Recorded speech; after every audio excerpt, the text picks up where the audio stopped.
آپ نے سنا ہوگا حضور نے سورہ رحمان کے بارے میں فرمایا ہے، سورۃ الرحمان عروس القرآن۔ یہ سورہ رحمان جو ہے یہ قرآن کی دلہن ہے۔ جیسے دلہن کو آپ خوشنما لباس پہناتے ہیں، آراستہ پیراستہ اس کو گہنے اور اس کو زیور پہناتے ہیں، تو جس طریقے سے سجاتے ہیں آپ دلہن کو، اللہ تعالیٰ نے ایک سورت قرآن مجید میں یہ ایسی رکھی ہے سورہ رحمان کی، اسے خوب سجایا ہے۔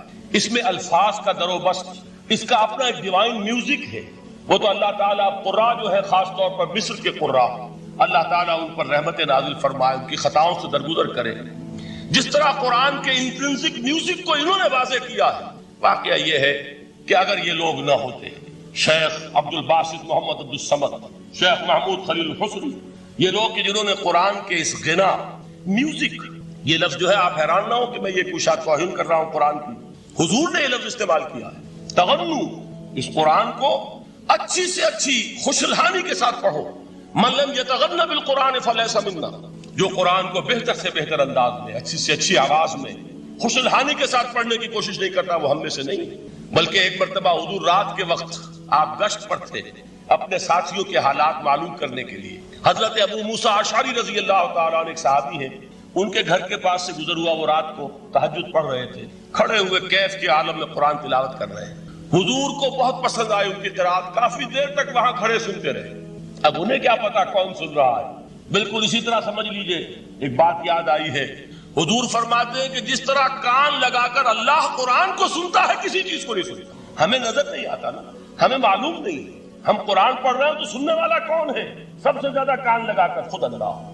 یہاں اس لیے مجھے یاد آیا کہ ابو موسیٰ اشعری کو کیا پتا تھا کہ کون سن رہا ہے؟ وہ اپنی کیفیت میں نماز میں تہجد میں قرآن کی تلاوت کر رہے تھے، اور ظاہر بات ہے ان کے گھر ایکڑوں میں بنے ہوئے نہیں تھے، ایک ایک کمرہ، ایک ایک کوئی حجرہ، ایسے تو گھر تھے نا صحابہ کے، لہذا حضور پاس سے گزرے، آواز آئی، کافی دیر سنتے رہے۔ اس کے بعد آپ تشریف لے گئے، صبح فجر میں ملاقات ہوئی تو حضور نے تحسین کے انداز میں فرمایا، یا ابا موسیٰ انک قد اوتیت مزمارا من مزامیر آل داؤد، اے ابو موسیٰ تمہیں تو آل داؤد کے سازوں میں سے ایک ساز اللہ نے عطا فرما دیا۔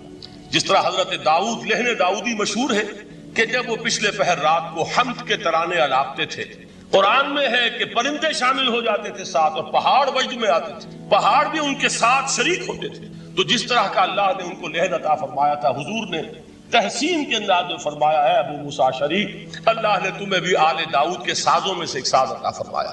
بہرحال قرآن مجید کا جو یہ میوزک ہے، قرآن کے الفاظ کا جو حسن ہے، جہاں تک حسن معنوی ہے وہ تو ہر لفظ میں ہے، لیکن یہ حسن ظاہری، حسن صوتی، حسن لفظی، یہ اپنے کلائمیکس پر آپ کو نظر آئے گا سورہ رحمان۔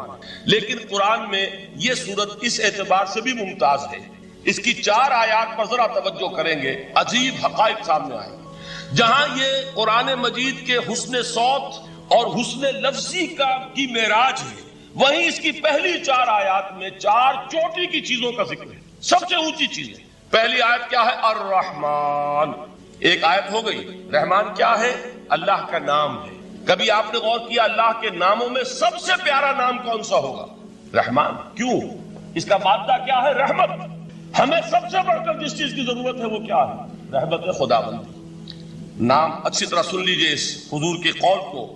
حضور فرماتے کوئی شخص جنت میں مجرد اپنے عمل کی بنیاد پر داخل نہیں ہو سکے گا جب تک کہ رحمت خداوندی دستگیری نہ کرے۔ کسی صحابی نے بڑی ہمت اور جرأت کا ثبوت دیا کہ پوچھ لیا، کیا حضور آپ بھی؟ جب آپ نے فرمایا کوئی شخص داخل نہیں ہو سکتا جنت میں محض اپنے عمل کی بنیاد پر جب تک کہ رحمت خداوندی جو ہے وہ دستگیری نہ فرمائے۔ پوچھا گیا کیا آپ بھی؟ آپ نے فرمایا ہاں میں بھی۔ آپ انداز کیجئے کہ اگر محمد الرسول اللہ بھی رحمت خداوندی کے ضرورت مند ہوں تو تاب دیگرا چے رسد، ہماری تو سب سے بڑی ضرورت رحمت خداوندی۔ اب یہ رحمت جو ہے قرآن مجید میں اللہ تعالیٰ کی یہ شان 2 الفاظ کے ذریعے سے آتی ہے، رحیم اور رحمان۔ اور کوئی مادہ نہیں ہے جس سے 2 نام بنتے ہوں اللہ، لیکن یہ مادہ ہے واحد رحمت کا کہ جس سے رحمان بھی ہے رحیم بھی ہے۔ رحیم صفت مشبہ ہے، رحمت دائم ہو جائے گی، مستقل ہوگی تو رحیم کہیں گے، اور رحمان اس میں رحمت کی ہے وہ شان ہے کہ جیسے ٹھاٹھے مارتا ہوا سمندر ہو، ہیجان کی کیفیت، طوفانی کیفیت، رحمت خداوندی کا طوفانی جوش، وہ ہے رحمان۔ آپ تو رہتے اس علاقے میں ہیں، آپ کو معلوم ہے عرب اگر بھوکا مرا جا رہا ہو تو کیا کہے گا؟ انا جوعان،